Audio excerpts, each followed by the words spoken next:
Hi, my name is Jae-Min. I'm from Dongguk University, Korea. It's a great honor for me to deliver an invited talk in A3 Symposium 2021.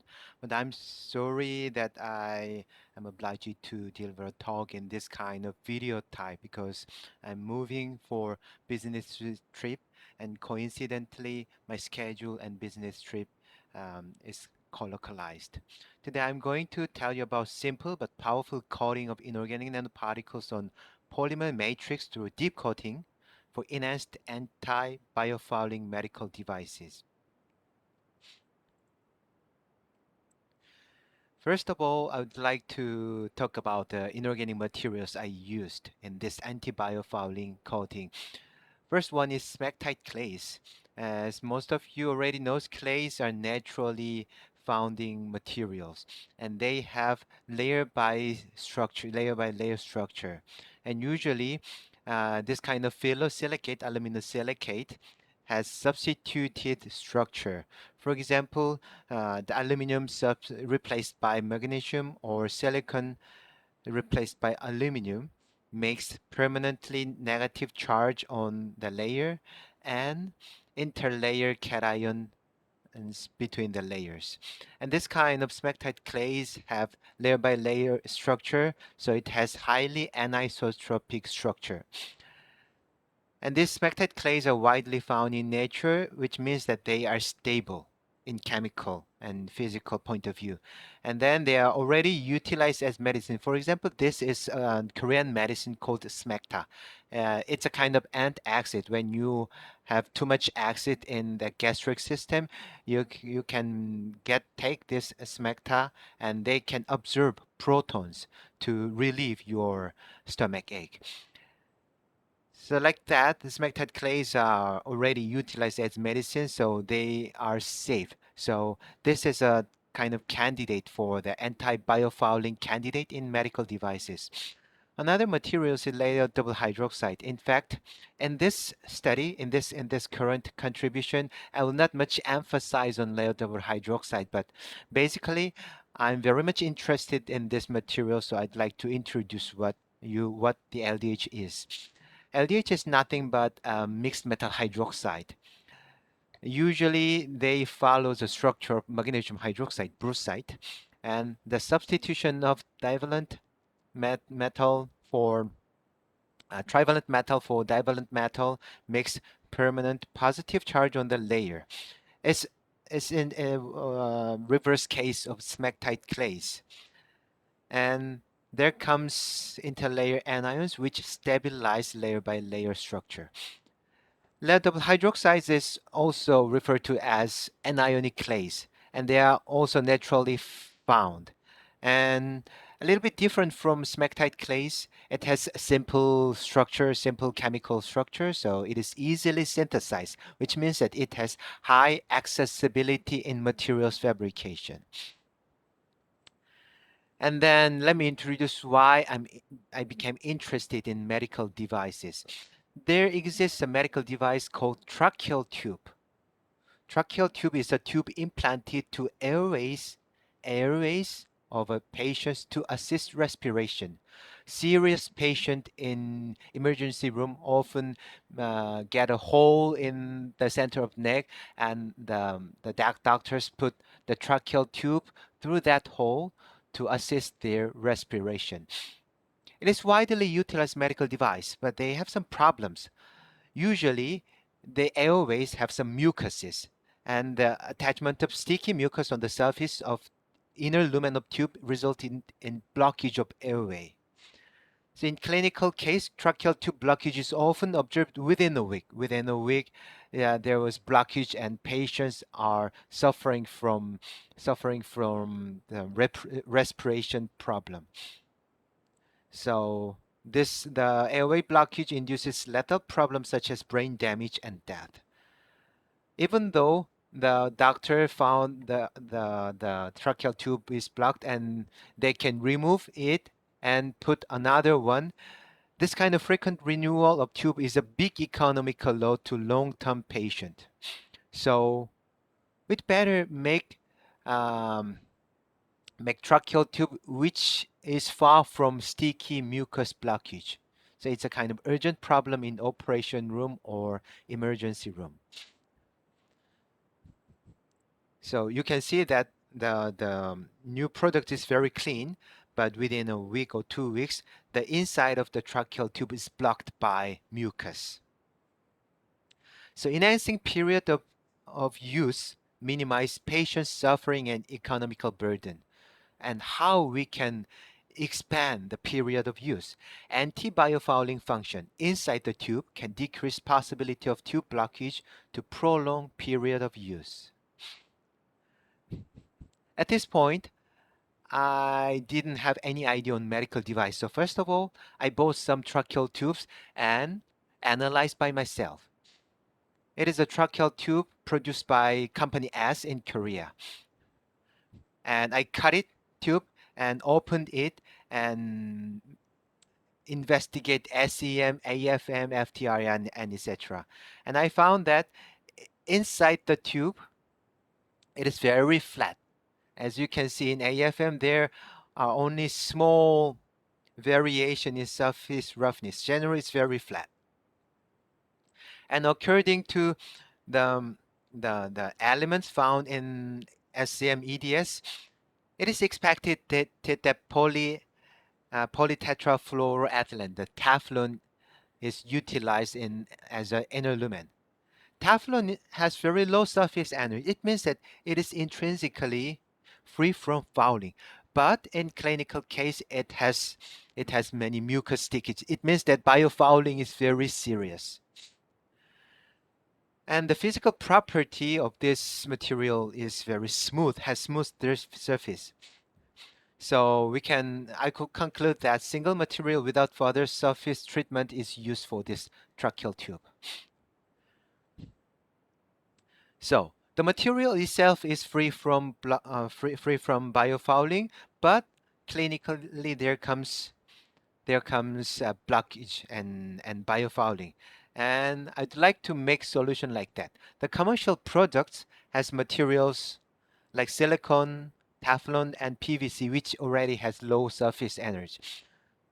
But frequent fouling by mucus in medical field occurs.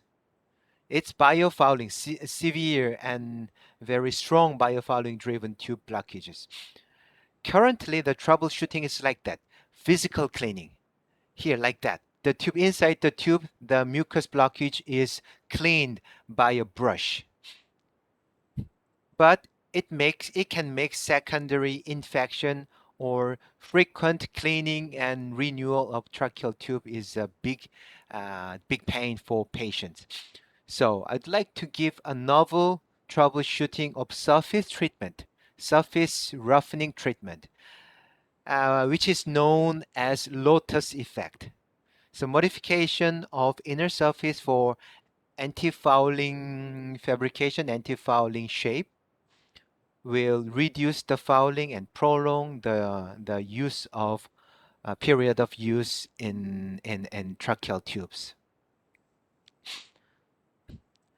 And there's another reason I was interested in tracheal tube. The market of tracheal tube is not very big, but it is gradually increasing, and the inner side modification of tracheal tube can be applied to other kinds of medical tube like stent, blood vessel stent. The market of blood vessel stent is very high, and what is more surprising is that the CAGR, the growth rate is very fast. Of course, tracheal tube makes a big market, and the market growth is very fast. So in the near future, there will be more and more patients who requires tracheal tube for prolonged period of use. So that's why I could launch this kind of project. The real strategy I would like to tell you, the Lotus Effect. The surface itself, even though the surface is made of materials with low surface energy, at least in kinetically, they can get surface fouling. But when we make lotus leaf-like structure on the surface, And in addition, when we put some kind of long chain material, long chain molecules like PEG, the fouling will be reduced, I mean kinetically. The period of use until the blockage, biofouling and blockage of tube could be could be prolonged.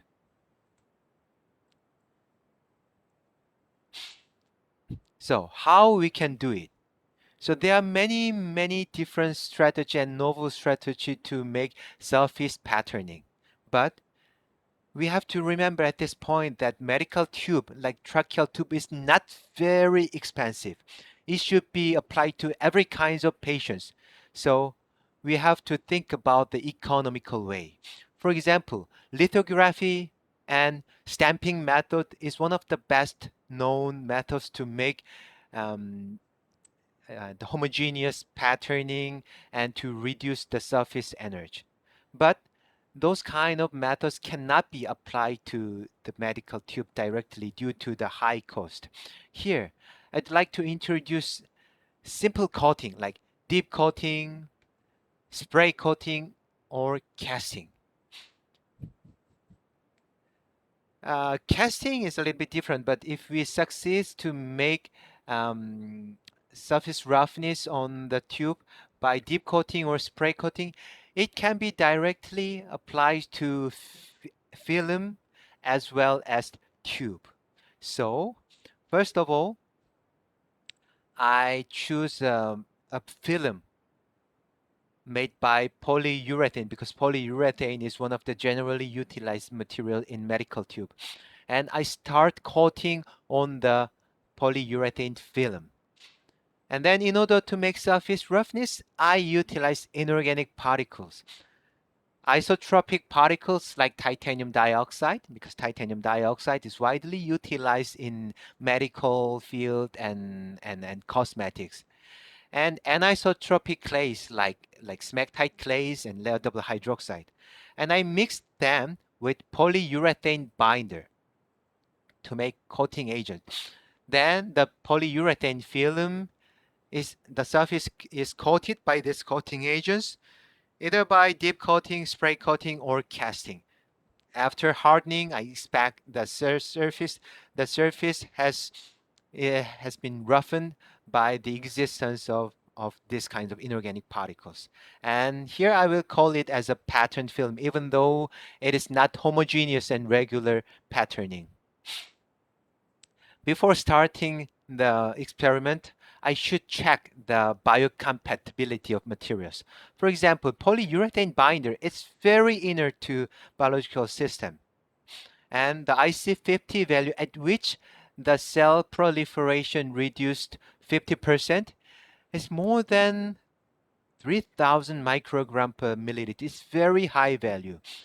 And moreover, I did the test on the BEAS2B cell, which is human epithelial cells in respiratory system.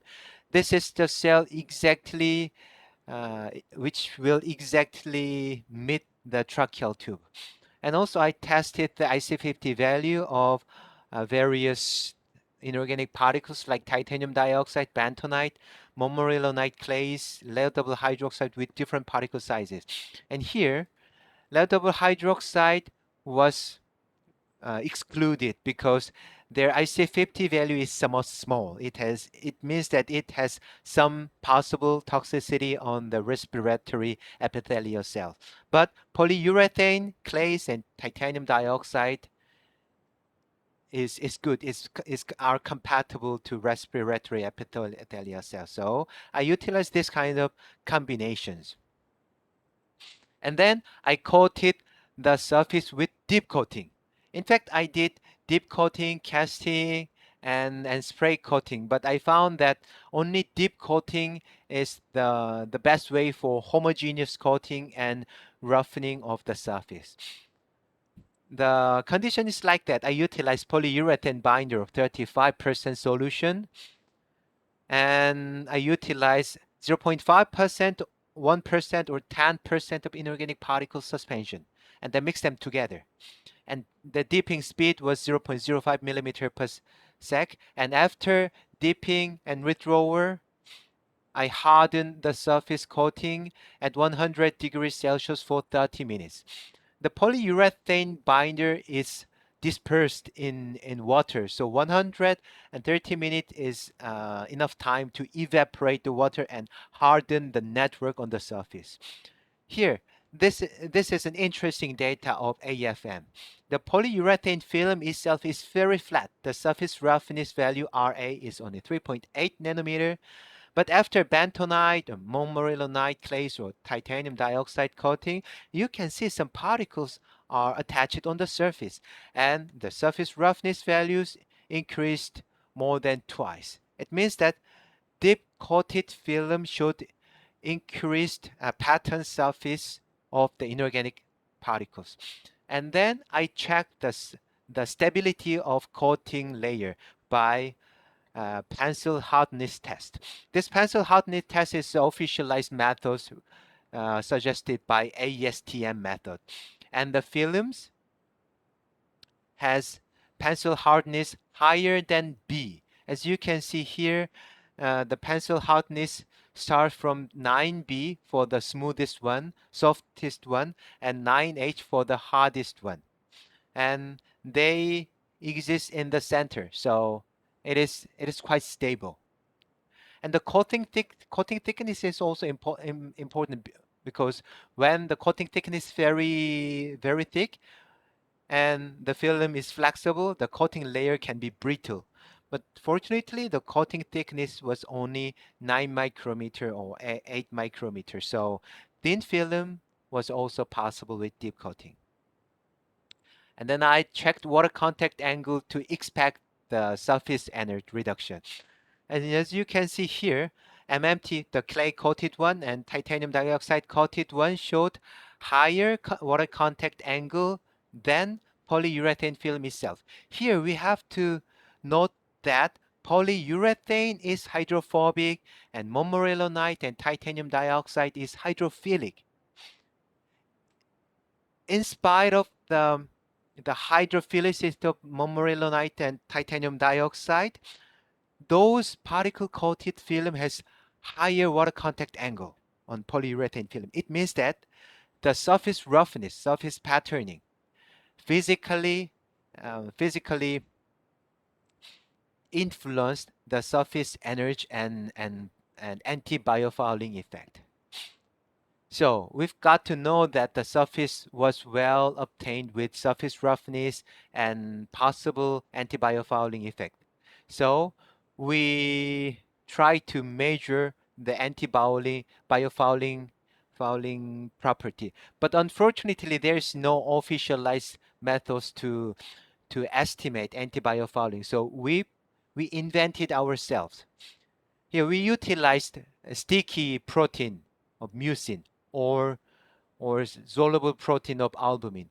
We prepare 10% of solution and we attach it, the coated film, on the solution. And after 19 minutes of incubation, we remove it and slide it to remove loosely bound mucin or protein. Then the bound protein was quantified by a staining method of Alcyan blue. So by comparing the, the tightly attached mucin on total contacted and surface attached mucin, we could calculate the biofouling property. Here, the anti-biofouling property was very high. And when we test with albumin, more than 85% of albumins attached on the tested film was removed. With sticky protein, more than 70% of contacted mucin on the coated film was removed. So we could say that this kind of deep coating was effective in anti-biofouling. But we did not stop at this point. We add two more modifications on that particle patterned film. One is pegylation. PEG molecules has long chains, so and they are rotating every time in aqueous solution, and they repel the attachment of of certain molecule or proteins. So I was quite sure that pegylation on the pattern surface will enhance the biofouling property. And we did the deep coating again, starting from pattern film. And then in addition, we also introduced antibiotic molecules in the coating layer to prolong the uh, period of use as well as to minimize secondary infections. And again, we also check the biocompatibility of pegylated nanoparticle. And here, and as here you can see, the pegylated nanoparticle has a little bit lower IC50 value than the particle itself. It may be due to the how can I say? It may be due to the chain effect in PEG, which can attack the cell membrane. But anyway, we have still several materials which has still high IC50 values. So we chose these combinations: bentonite with PEG 5000 molecular weight, bentonite with PEG 10,000, and TiO2 with PEG 5000 molecular weight. The biocompatibility is like we set the standard as 90 microgram per milliliter because it was suggested by many cell scientists and toxicologists. And we found that 1, 2, 3, this 3 combination is good for further modification. So we utilize bentonite coated film and titanium dioxide coated film, and in the second step we put PG 5000 or PG 10,000 for secondary modification. And also we check the hardness after pegylation. And interestingly, the hardness of bentonite and TiO2 only coated film was 2B and F, but after pegylation, it becomes harder. I don't know the reason exactly, but it is an interesting thing and it is very advantageous for us because the coated layer is hard and not easily stripped out by the interaction with molecules. And the film thickness is like the film thickness is much less than the particle itself coated one because by through the successive and repetitive experiment, we optimized the the methods to minimize the film thickness. Anyway, we obtained thin film with high physical stability by step particle patterning and pegylation. And let's look at the Afm data. This is the polyurethane substrate. As you can see, it's flat and the surface roughness is about 3 nanometer. After bentonite or titanium dioxide coating, it increased. Then after PEG coating, sometimes it increased or sometimes it decreased. So I can say that PEG modification, pegylation on inorganic particle pattern film does not influence the surface roughness of patterned film. So we could expect that physically the the lotus-like pattern on the film could be preserved. Let me talk about the next coating. It's antibiotics. Antibiotics like gentamicin can be intercalated into bentonite clays. So as we know that bentonite can be coated on the film, so we can apply this bentonite intercalated with gentamicin um, can be attached on the surface to prolong the antibiotics release and to minimize the secondary infection. And as you can see here, the film thickness by casting method was more or less 10 micrometers. So it means that the bentonite with gentamicin can be stably embedded into the, the, the layer. And here, this is the striking data. Gentamicin itself is highly hydrophilic. So when we coat gentamicin with a polyurethane binder, it will easily wash it out in aqueous system. But once we intercalate gentamicin into bentonite, bentonite holds it and release it in sustained manner to prolong, to achieve the sustained release of gentamicin from the coated layer.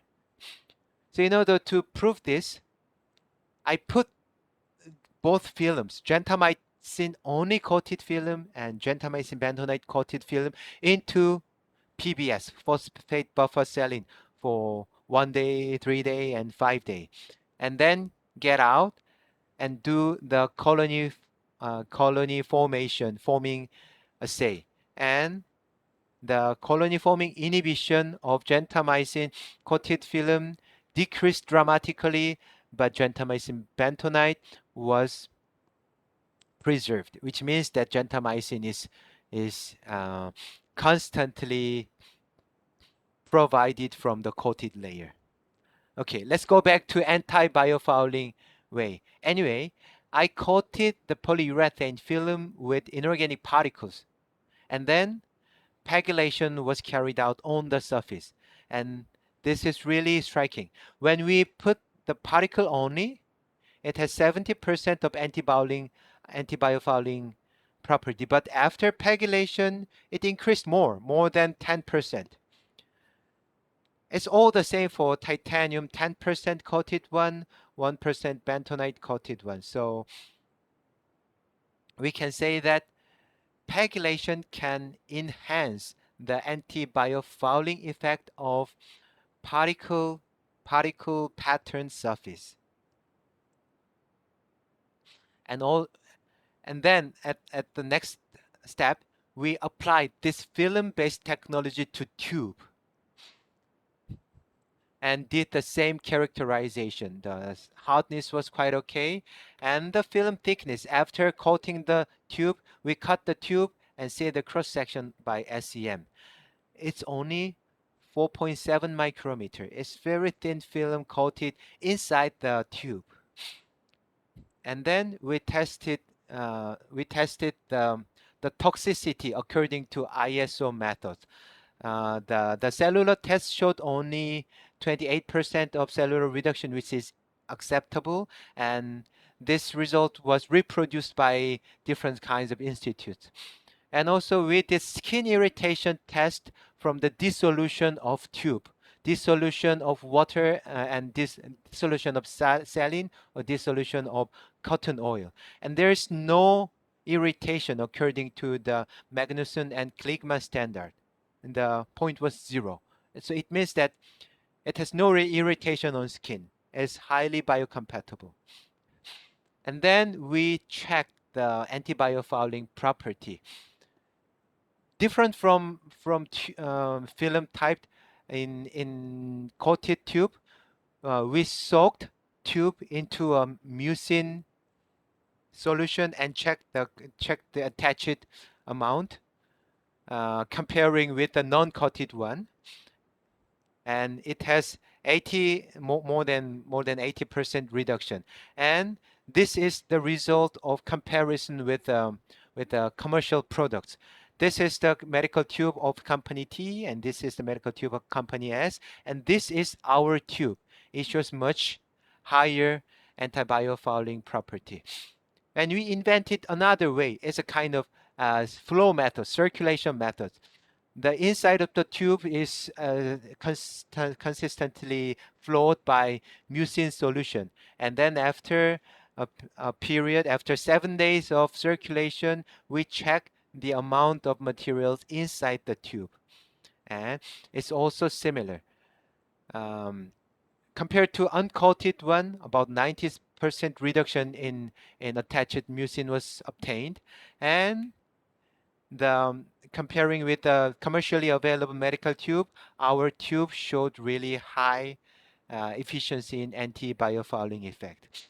And, and this was directly applied to the tube itself. This is the tube of T company, and by applying deep coating, we could modify the inside of the tube by titanium dioxide particles.